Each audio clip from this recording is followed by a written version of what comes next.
If you need to collaborate with people who don't have the 3D Experience platform or SOLIDWORKS, it's now easier than ever with the Share and Markup capability.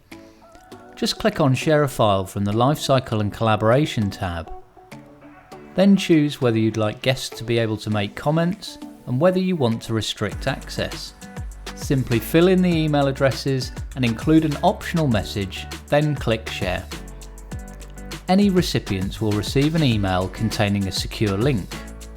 When they click the link, they'll be prompted to set up a free 3D Experience ID account, unless they already have one. Once logged in, recipients can mark up the model with comments and arrows directly onto the model.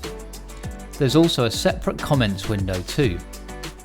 You can even add dimensions.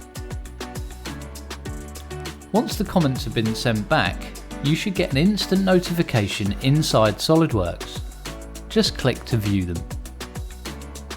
Security is built in, so you can restrict access at any time by selecting Revoke Access.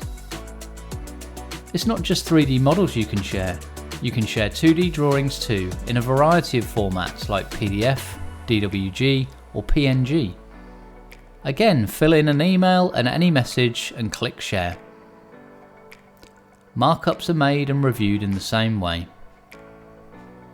If you need to communicate directly with manufacturing, native SOLIDWORKS files can be sent, or neutral formats like STEP or IGES. Changing the file type allows you to send over multiple file types or different file types depending on the individual. This is also a great way to control access, as if you need to make a modification to the original file and reshare, you can choose whether to update the existing shared file or upload a new file.